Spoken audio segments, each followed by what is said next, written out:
হীন উদ্দেশ্যকে রুখে দেওয়ার। রাজধানীর প্রেস ক্লাবে জাতীয় কবিতা পরিষদ আয়োজন করে গণতন্ত্র উত্তরণে কবি সাহিত্যিকের ভূমিকা ও করণীয় বিষয়ক মতবিনিময় সভা। এতে ভার্চুয়ালি যোগ দেন বিএনপির ভারপ্রাপ্ত চেয়ারম্যান তারেক রহমান। ঐক্যবদ্ধ হই সার্বভৌমত্বের প্রশ্নে। বিগত সরকারের আমলে স্বাধীন মত প্রকাশে বাধা দেওয়ার পাশাপাশি কবিতার মাধ্যমে যারা ভিন্ন মত প্রকাশ করতে চেয়েছেন তাদেরও দমন করা হয়েছে। তাই আগামীর বাংলাদেশে যেন এমনটা আর না হয়, তাই জাতীয়তাবাদী দলের কাছে কিছু দাবি তুলে ধরেন কবি সাহিত্যিকরা। সাংস্কৃতিক রাষ্ট্র দর্শনের সাংবিধানিক প্রতিফলন, সংবিধানে রাষ্ট্রের সাংস্কৃতিক দর্শন সুস্পষ্টভাবে অন্তর্ভুক্ত করতে হবে। 17 বছর টেলিভিশন রেডিওতে ডাকে নাই।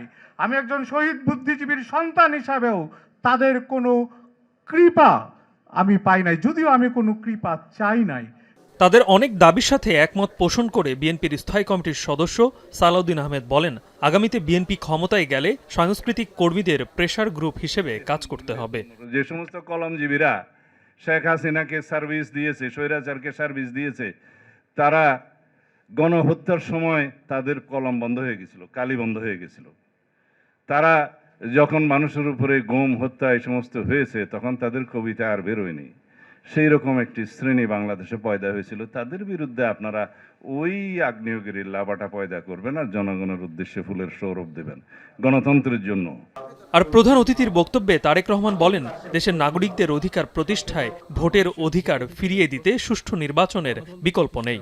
আর ভবিষ্যতে দেশে যেন কোনো চরমপন্থা ও মৌলবাদের উত্থান না ঘটে সেই দিকে লক্ষ্য থাকার অঙ্গীকার করেন বিএনপির ভারপ্রাপ্ত চেয়ারম্যান। এদেশের মালিকানার একমাত্র দাবিদার এই দেশের সকল নাগরিক। এই সত্যটাকে যদি আমরা প্রতিষ্ঠিত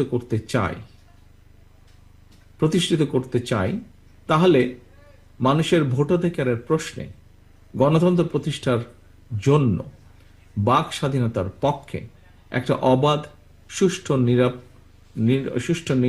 নির্বাচনের পক্ষে আমাদের সকলকে ঐক্যবদ্ধ হতে হবে। অর্থাৎ একটি অ্যাকাউন্টেবল অবস্থা দেশে তৈরি করা একান্তই প্রয়োজন। পলাতক স্বৈরাচারের পুনর্জাগরণ ঠেকাতে বিএনপি প্রতিজ্ঞাবদ্ধ বলেও মন্তব্য করেন তারেক রহমান। রাজনৈতিক নেতৃত্বকে উদ্বুদ্ধ করেছেন, গালিব ইবনে রিয়াজ, এখন, ঢাকা।